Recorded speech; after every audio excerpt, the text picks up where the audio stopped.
Oh, of course not.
Hey, Marie.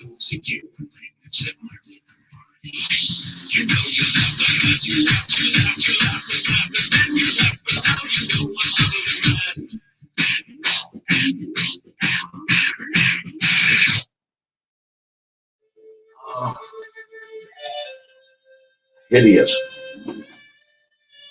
Oh. So what's going on? Oh, that screwed up everything.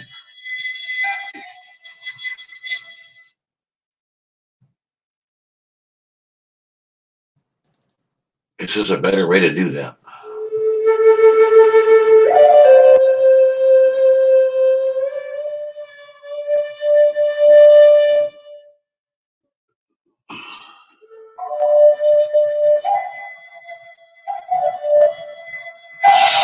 We're waiting for the ladies to come in. Apparently, there's some issues. Two people reading the book and one giving advice and the other one listening and not paying attention to what they read in the book. And they've already killed 2 plants. Ugh. This should be funny. So how's everybody doing? Happy Valentine's Day, everybody. Oh, no, we got snow last night, Rick. I got called to a parking lot about 4 a.m. I was moving across the head of the parking lot. The earth mover couldn't keep traction. I hit I don't even know. I never saw it. I hit something in the pavement that jammed the blade and instantly blew the hydraulic line. It wouldn't reverse the pressure and allow it, so it just blew the line. So I'm out of business until I replace the line, and it's 14 degrees outside.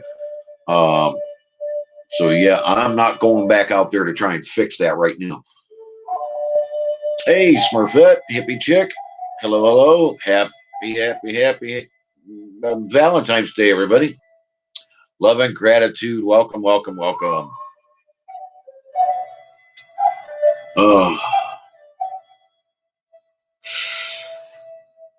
Yes, Becky. I don't know why you were listening. You have the book and everything else. Rick will get a chuckle out of this one. Coffee grounds are good nitrogen. Yes, not fresh out of the coffee pot or the coffee maker. They need they they need to be completely drained of all the toxins from the coffee. In other words, they need to run clear before you put them on any plants, because they will bleed the coffee into the dirt. And well, yeah, plants don't drink coffee. Bad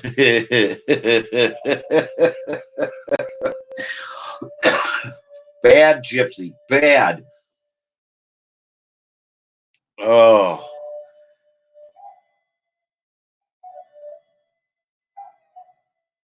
JCT, my troll. What's going on, sweetie?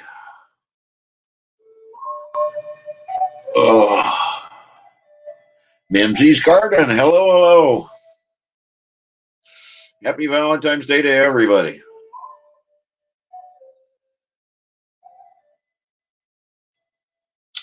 So yeah, I'd prefer to be out plowing snow, but with it being 14 degrees outside, I am not driving across town to go get a hydraulic line to freeze. Yeah, not going to happen.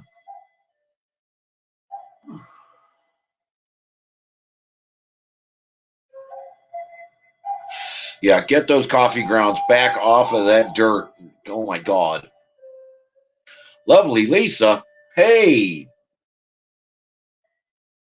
what's going on, sweetie? Yeah, 14 degrees. I am not crawling underneath my truck to change hydraulic lines. Not going to happen. Especially when Monday or Tuesday, it's supposed to be 44, 45 here. Yeah, I can wait. It's too cold to even snow here, so I'm not worried about it.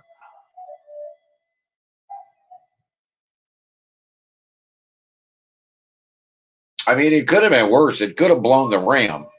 You know, at least it went to the weakest point, which is exactly what it's supposed to do. It could have been, a couple of $100 versus $50 to change a hydraulic line. Reap what you sow. Good morning or good afternoon. What time is it? Yep, almost afternoon.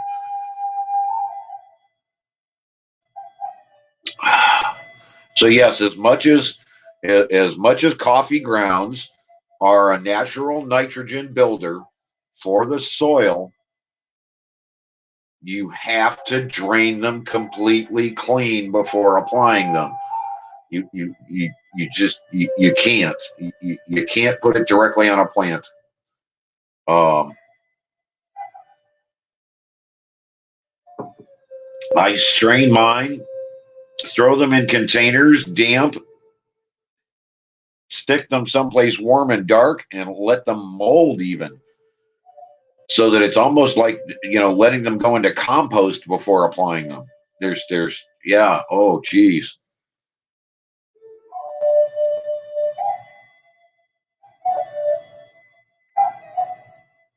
I did not say plants don't need sun. I said they grow at night in the dark. They don't need 24-hour light. I don't know where people came up with that idea.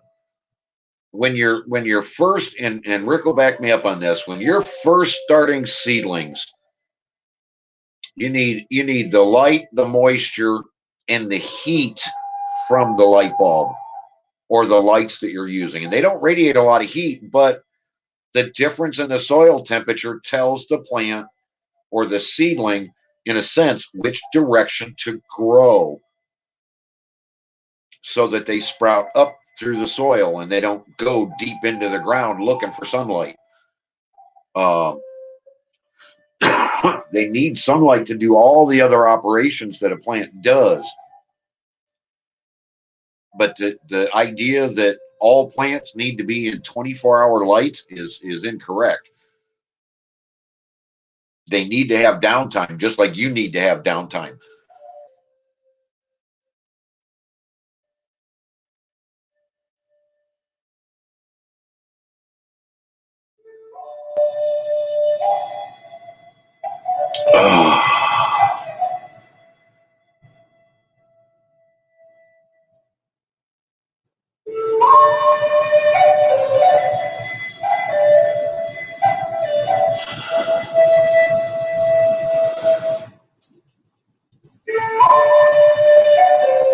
All right, Becky, when you move that plant and put it in the sunlight, did you check to make sure that the ledge that you put it on is the same temperature as where it was sitting before? Because any shock to a plant like that, that's why when you take plants out of a greenhouse or out of a starter in your house, you have to slowly bring it up to speed with the light outside and with the temperatures outside. You can't just take it directly out of the greenhouse at 85 degrees and stick it in 50-degree soil and expect it to blossom and take off. Hey, Southern Ohio Prepping. Good afternoon, buddy. Uh,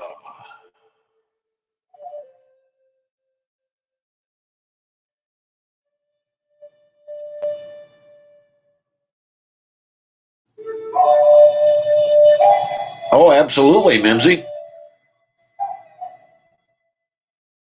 But I wait until the mold starts. Just in time prepping. What's going on, Will?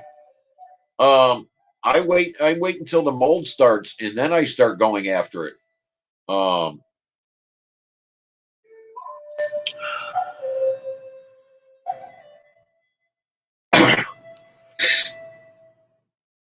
and then there's the whole idea. A lot of people are going to go, well, wait a minute. You said use eggshells. And then, they're not letting the eggshells dry out. They're not grinding them up. They're not, you know, there's all these processes that you need to do with eggshells to make them more readily available to release the calcium into the plants as the plants need them.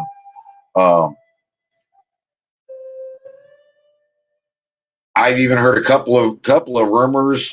Well, it's more conjecture. Okay, I don't want to say it's rumors. Whiskey, what's going on, sweetie? Thanks for coming over. Um, um,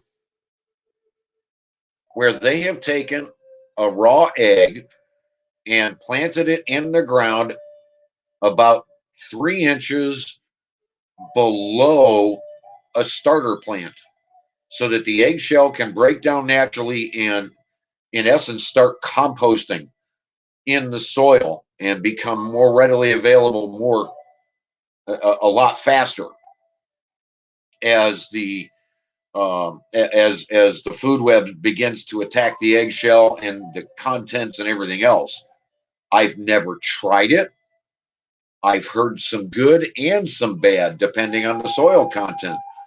Um,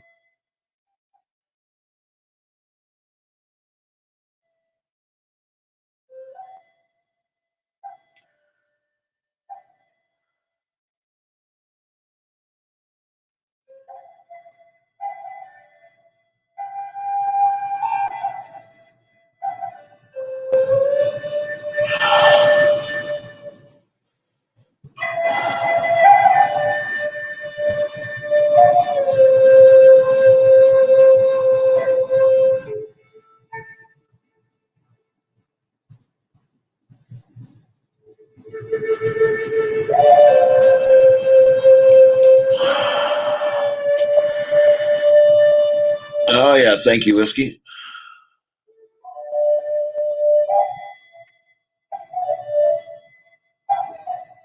Yeah, so I don't know, Rick. Have you ever heard anything like that? Um, reap what you sow. Have you ever heard anything like that? Like I said, it's a rumor. I've never tried it. I want to. Um, I don't know. I don't know. I can see where doing something like that in a compost pile would be exceptionally good for it, but to just bury a raw egg, I don't know. I'm kind of.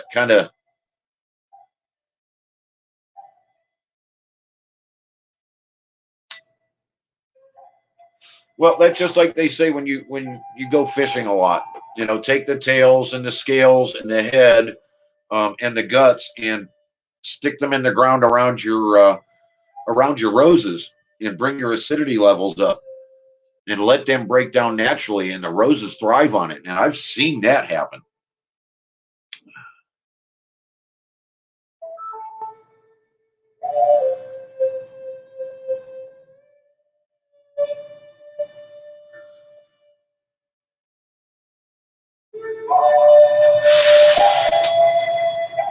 Oh, there you go, Mimsy. Can I also suggest for water retention, depending on the type of soils you have. Corn cobs, dried corn cobs. Stick them down below your tomato plants. They work in like 2 or 3 different ways, but they store water beautifully for the tomato plant.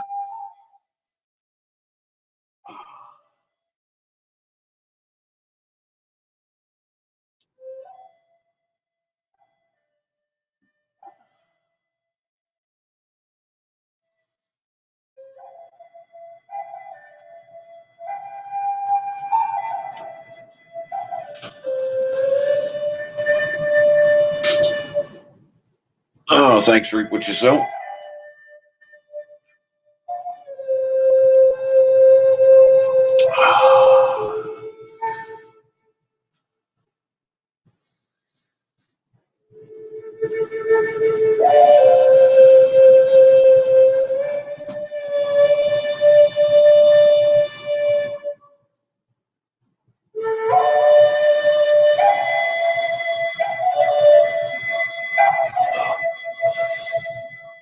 Well, happy birthday, Reap what you sow.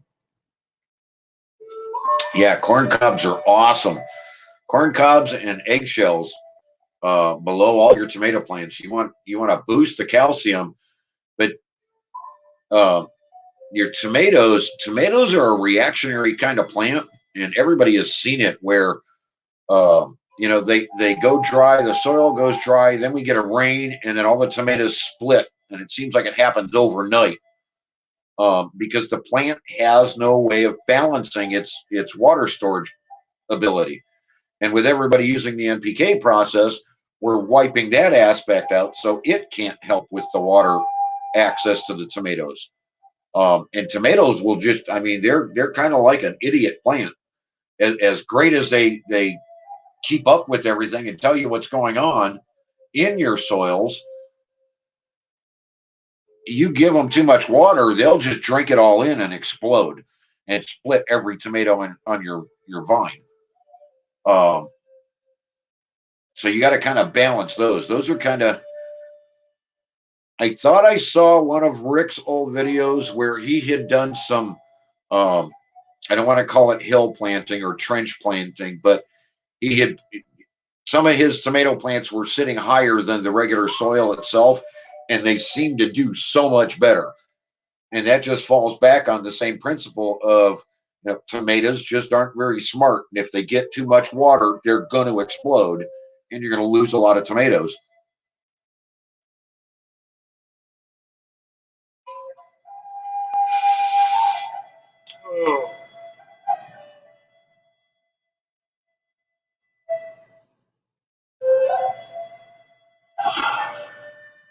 Um, it's where it's not. That people immediately assume. Well, I moved my plant to this into the sunlight. Now it's causing a problem. That's not necessarily true. There's all sorts of factors that go into it. Did it refrigerate or did it cool off the pot or the soil that the roots are sitting in? Did it this? Did it that? Did it overheat the pot or the plastic container or the ceramic? There's all these different aspects that go into it. Um, Moving plants around the house, and I've had some really, really healthy ferns and what have you that get used to a certain spot in the house, certain amount of daylight, certain temperatures, and what have you. And just taking them down off a shelf and putting them on a table for an afternoon can stunt them and they look wilted. Um, Not that anything major has changed, just a relocation in the room where it picked up a little too much temperature difference will stunt the plant.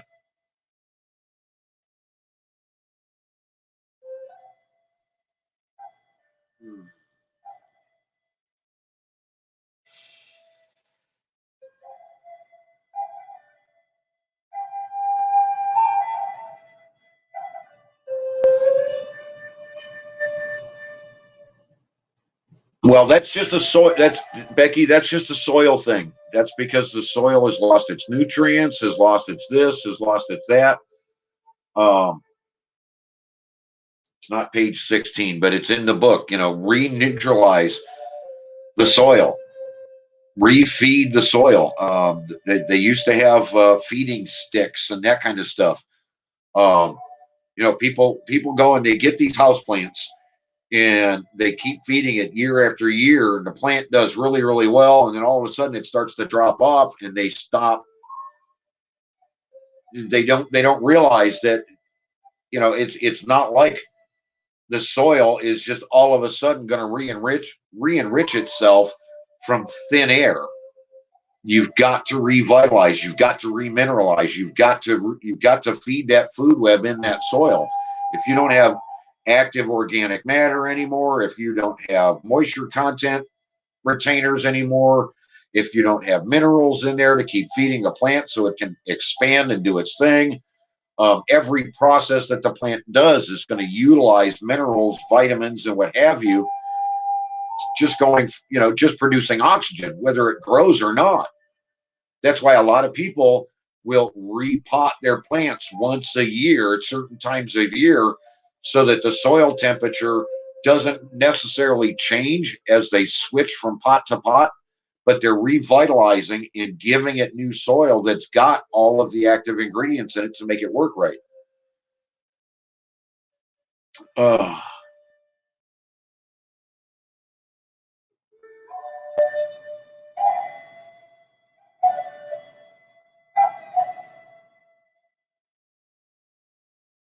you can save all of them, Becky. It's not that kind of an issue. It's just an understanding of what your soils are doing and what's going on. Just like Rick's saying, with the irrigation levels, you've got to think about certain types of plants. Okay, you can hill raise certain plants that are going to have extremely deep rooting, but you don't necessarily want to hill raise stuff like lettuce that doesn't have the huge root ball.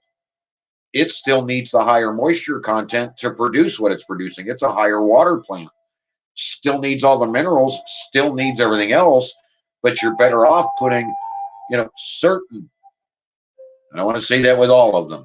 Like your kale is going to be better off with more moisture content than some of these other ones.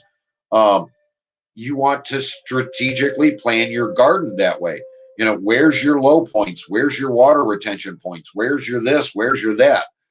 You don't want to be putting a dry plant someplace, where there's a lot of moisture and vice versa. You've got all these different aspects going on. That's why tomato plants do so much better on a hill raised versus some of these other plants. Everything has to be balanced, and you've got to keep the plant that you're choosing. That's why you plant a garden, whether you're hill raising or box raising or what have you. If the box is sitting someplace or a raised bed is sitting someplace that's heavy moisture, you've got to put a barrier between the two. Now, whether you fill the box full of old logs or you start with a gravel base and then work your way into sand and then put your topsoils in on top of that. I mean, every little aspect of it changes depending on where you're putting your gardens. All of it goes into fact.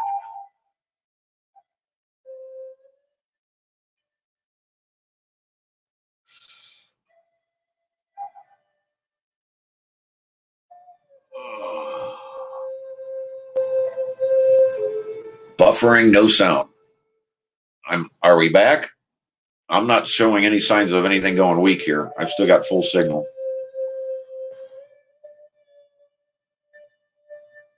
Uh,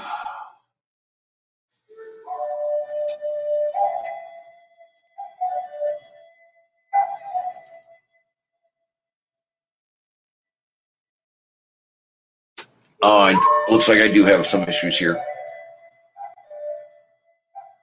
Can I go back and read your question? Oh, hold on just a second.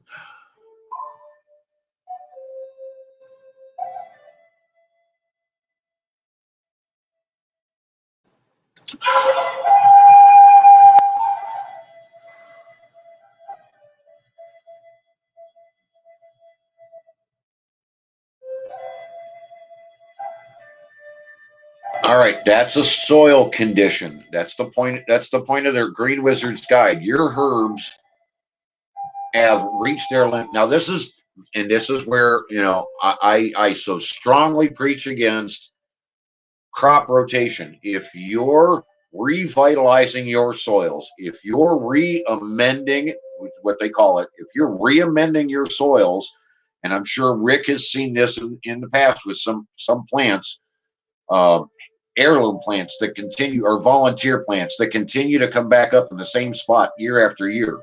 Um, if you have, in essence, wiped out your food web by using the NPK process and stopped it from working, and then you keep putting the same plants in the same spot year after year, you've actually pulled everything out of that area that plant needs to blossom and flourish and explode the way you're used to. And that's why a lot of the farmers go to crop rotation, and they will take crops and put them on a completely different farm or a completely different acreage where they were not growing that plant before. If you're remineralizing your soils and you're sticking with everything the way you should never need to rotate crops. Your food web is strongest for that crop in the location it grew last year. But you've got to remineralize, you've got to refeed, you've got to have your organic matter, your living organic matter, you've got to have water content, you've got to have right air content. All these factors go into play. As soon as you start applying the NPK process, you stop the food web from working correctly, and then you turn around and take all the minerals out of the soil that plant needs. You've got to remineralize, you've got to get organic matter folded back into that soil somehow, some way. That's why a lot of times you hear me preaching that you've got to keep your beds covered. Keep them covered with grass clippings, keep them covered with compost, keep them covered with leaves, so that you're remineralizing and refertilizing, basically refertilizing that soil for what you're attempting to grow. If you're specifically on minerals, and you're specifically on certain herbs, you're pulling everything out of the soil for those herbs only. You need to put back what you're getting out of that soil.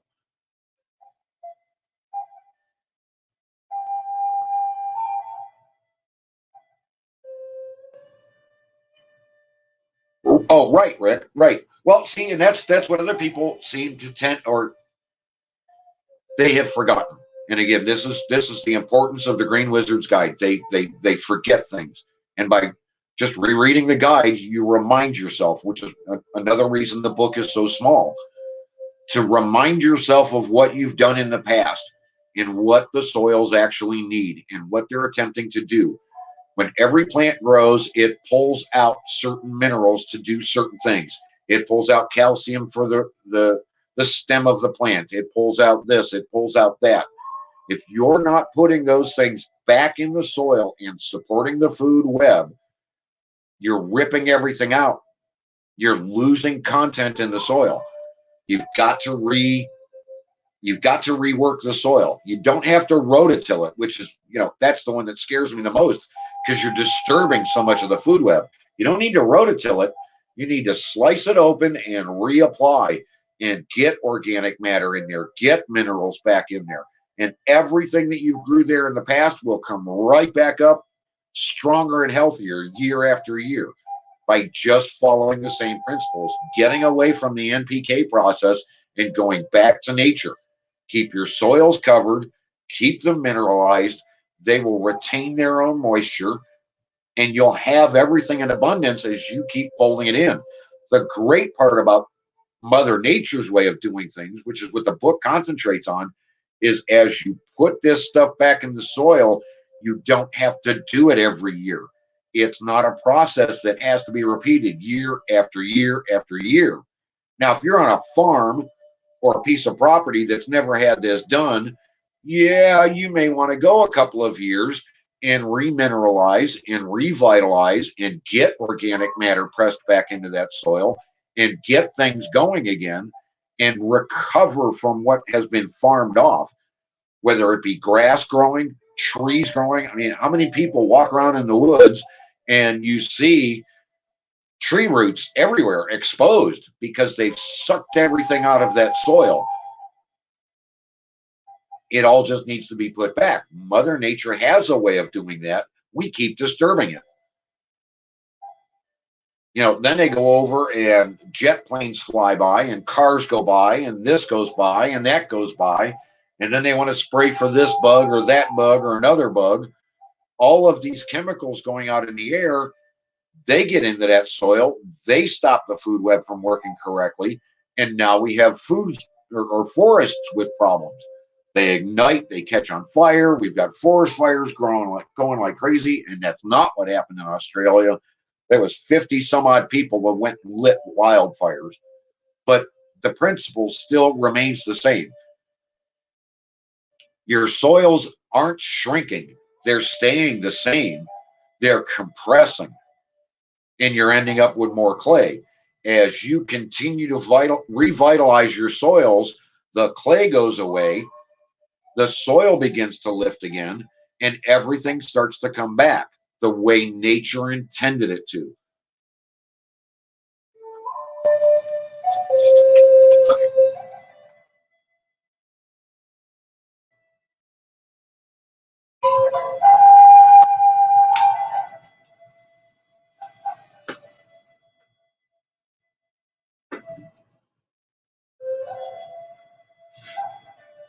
Alrighty, well, I guess I've lost everybody. I can't tell what numbers I've actually got here or who's here.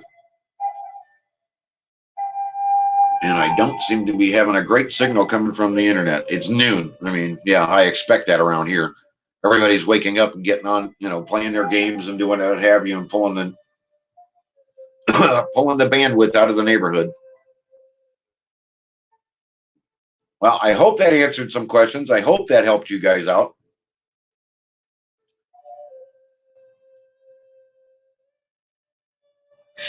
But yeah, understand your corn crops and I've heard a couple of people lately saying that they won't use the Three Sisters method because their beans pull the corn down. Well, your roots aren't right. There's an issue. You've got to get the roots right. You've got to have the organic matter right. Corn should be 10 and 12 feet tall, not 3 to 7. 10 to 12 feet tall corn stalks. But the soil is so poor and so bad that we're running into these problems. Hey, Gemma, what's going on, sweetie? So yeah, reconcentrate your efforts on looking at your soils, looking at your organic matter. Your house plants, yeah, they need to be repotted. You need to revitalize the soils and bring that active food web back. Give them back the minerals they need. Give them back the vitamins they need. Amp things up a bit.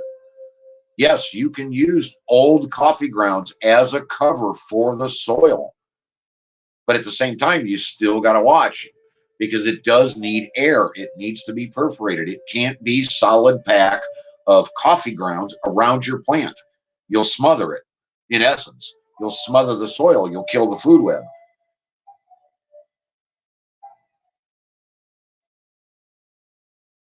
It's all just a matter of reminding yourself. That's the point of the Green Wizard's Guide. They tried to teach us this 200 years ago.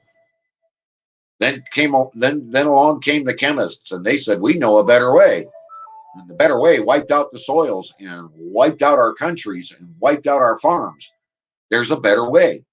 Go back to what the Indians were trying to tell us. Go back to nature. There is no need for crop rotation. There is no need for any of this stuff. It's too much work. You don't even need to be weeding your gardens. If you're doing things correctly, weeds won't germinate.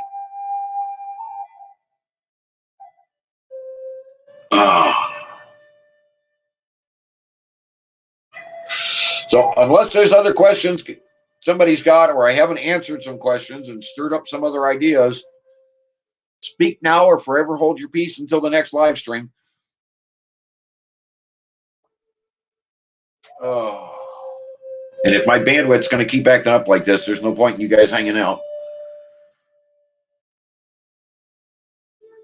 I know there's that delay. I'll wait on that delay from StreamYards. I'm not in YouTube looking. I should be over there. I apologize.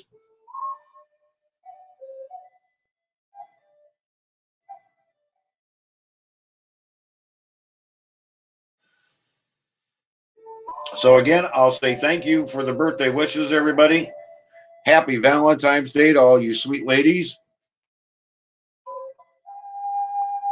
I do appreciate you stopping in. I apologize for the bandwidth issues. It's just the wrong time of day for my neighborhood. Alrighty, Southern. I appreciate it, buddy. So I'm going to go ahead and shut this thing off, and I'm going to head a different direction. Y'all have a great day, an incredible tomorrow, and get the word out. The Green Wizard's Guide is coming into fruition. It's time. We're almost at 1 year that this book's been out. Get the word out and let everybody know the NPK process is wrong, and here's why. And let them read the book. Let's get the word out this year, and let's double or triple our sales of this sucker. I greatly appreciate each and every one of you. Like Rick says, this is the best community on YouTube, and we appreciate each and every one of you guys coming around. Thank you so much for stopping in, everybody. We'll talk to you later. Have a great day. You know where to find me. I'll be out there somewhere. We'll see you, everybody.